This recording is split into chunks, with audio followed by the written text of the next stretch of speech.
विश्व में नमो नमो का बज रहा डंका, पीएम मोदी की विदेशों में धूम। पीएम मोदी ने विदेशों में गाड़ दिया झंडा, पूरा विश्व हो रहा मोदी का मुरीद। देश में विपक्षियों के जल रहे दिल, देश का समूचा विपक्ष छाती पीट पीट कर रहा रुदन। नमस्कार, खबर इंडिया में आप सभी का स्वागत है। मैं आपके साथ अदिति शर्मा। आज पूरा विश्व नरेंद्र मोदी का मुरीद है। पीएम मोदी भारत में ही नहीं बल्कि पूरे विश्व में लोकप्रिय हैं। उनकी बढ़ती लोकप्रियता से विपक्षियों के दिल जल रहे हैं। ऑस्ट्रेलिया में हिंदुस्तान के प्रधानमंत्री नरेंद्र मोदी के पावर शो से पहले वहां के लोगों में उनके लिए खासी दीवानगी देखने को मिली थी। इतना ही नहीं, ऑस्ट्रेलिया में रहने वाले भारतीय प्रवासी पीएम को सुनने और देखने के लिए सिडनी से रवाना हुए थे। और खास बात तो ये है, इस दौरान वे जिन परिवहन के साधनों से गए थे उनके नाम ही मोदी के नाम पर ही रख दिया गया। वहीं मेलबर्न से सिडनी जाने वाले स्पेशल चार्टर्ड फ्लाइट का नाम चेंज कर मोदी एयरवेज रख दिया। इतना ही नहीं, ऑस्ट्रेलिया सरकार ने इससे पहले ऐलान किया था कि सिडनी में हैरिस पार्क को अब लिटिल इंडिया के तौर पर जाना जाएगा। बीजेपी प्रवक्ता सुधांशु त्रिवेदी ने इस बारे में कहा कि वहां की सरकार का यह कदम भारत के प्रति उनके सम्मान और वहां के बढ़ते हिंदुस्तानी स्टेटस को दर्शाता है। वहीं एक तरफ भारत में जैसे विपक्षियों को तो सांप सूंघ गया है। पीएम मोदी को लेकर कहते हैं कि चौकीदार चोर है, मोदी सरनेम वाले चोर हैं, मोदी हिटलर है, मोदी को सांप तक बोल दिया,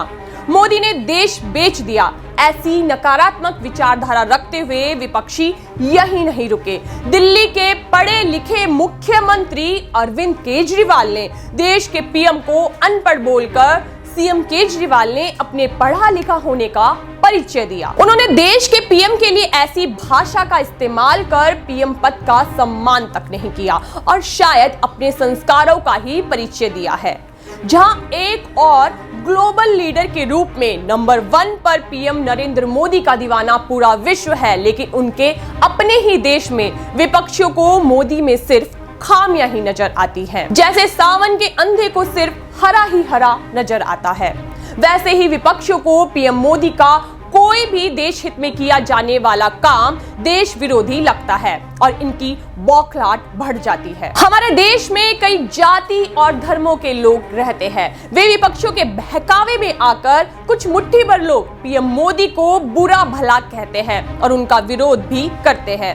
वहीं विदेशों में प्रवासी भारतीय चाहे किसी भी धर्म जाति का हो, जब पीएम मोदी वहां जाते हैं उनका गर्मजोशी के साथ स्वागत करते हैं। लेकिन अपने ही देश में उनके किए गए कार्यों को विपक्षी नेता उल्टा सीधा बोलकर पीएम के लिए अभद्र भाषा का प्रयोग करते हैं। पीएम मोदी का ही जादू है कि रूस के राष्ट्रपति पुतिन से लेकर यूक्रेन के राष्ट्रपति जेलेंस्की तक मोदी के लिए पलके बिछाए रहते हैं। वहीं विकसित देश की लिस्ट में शुमार विश्व का पुराना लोकतांत्रिक देश अमेरिका के राष्ट्रपति जो बाइडेन खुद पीएम मोदी से मिलने का कोई मौका नहीं छोड़ते हैं। कई मौकों पर बाइडेन खुद मोदी के पास जाकर अभिवादन करते हुए गले मिलते देखा गया है। अभी हाल ही में जापान के हिरोशिमा में आयोजित G7 शिखर सम्मेलन में दौड़कर मोदी के पास पहुंचे और गले मिलने को आतुर दिखाई दिए। कुल मिलाकर ये कहा जा सकता है कि कोई नेता हो या अभिनेता, हर कोई पीएम मोदी से गले मिलने के लिए आतुर रहता है। आपको मैं एक घटना याद दिला दूं कि ऐसा भारत की संसद भवन में हुआ था जब कांग्रेस के पूर्व अध्यक्ष और पीएम पद के उम्मीदवार राहुल गांधी ने भरी संसद में पीएम मोदी को आंख मारते हुए मोदी के गले ही पड़ गए थे। वहीं राहुल गांधी को पीएम मोदी ने मुस्कुराते हुए कहा कि इतनी भी जल्दी क्या है प्रधानमंत्री के पद पर बैठने की, यहां तो सिर्फ जनता ही बैठा और उठा सकती है। लोकतांत्रिक देश में जनता ही जनार्दन है, लेकिन राहुल गांधी अपनी हरकतों से बाज नहीं आते हैं। कभी तो कहते नजर आते हैं कि सारे मोदी सरनेम वाले चोर हैं। इस तरह की बेतुकी बयानबाजी से उनको सांसदी से भी हाथ धोना पड़ा था और साथ ही 2 साल की सजा भी हो गई। वहीं सोनिया गांधी भी राहुल गांधी से कम नहीं, जैसा बेटा वैसी माँ है। सोनिया जी ने तो मौत का सौदागर तक कह दिया। ऐसे देश में कई लोग हैं जो पीएम मोदी को कोसने का कोई मौका नहीं छोड़ते हैं। कांग्रेस के अध्यक्ष मल्लिकार्जुन खड़गे ने तो पीएम को जहरीला सांप तक कह दिया था। इससे पहले उन्होंने हिटलर भी बोला था। वैसे तो कांग्रेस के कई बड़े नेताओं ने पीएम मोदी के प्रति अभद्र भाषा का इस्तेमाल किया। अगर मैं उनके नामों की लिस्ट बताऊं तो समय कम पड़ जाएगा, लेकिन लिस्ट खत्म नहीं होगी। वहीं इनसे एक कदम और आगे है केजरीवाल। वो तो खुद को आम आदमी कह कहकर करोड़ों का शीश महल खड़ा कर चुके हैं, पर पीएम मोदी को अनपढ़ बताकर अभद्र भाषा का इस्तेमाल करते हैं। नरेंद्र मोदी प्रभावशाली नेताओं की लिस्ट में अव्वल नंबर पर कायम है। उनसे नफरत करने वालों की कमी नहीं है। एक ढूंढो तो हजारों मिलते हैं। वहीं पूरा विश्व पीएम मोदी का लोहा मान रहा है।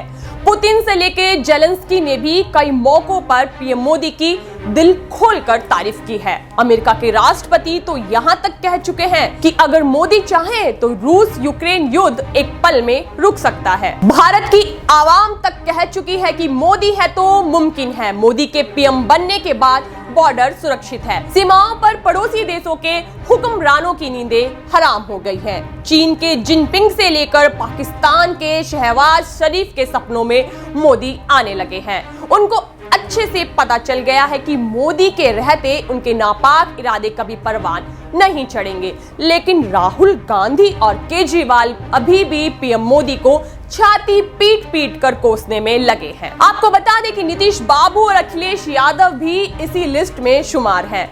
वहीं नीतीश कुमार पीएम मोदी के खिलाफ विपक्षी एकजुटता करने के लिए सभी राज्यों में दौड़ लगा रहे हैं। लेकिन नीतीश बाबू को समझ आ गया है कि जो भानुमति का कुंबा जोड़ने की जुगत में थे वो अब नहीं जुड़ने वाला।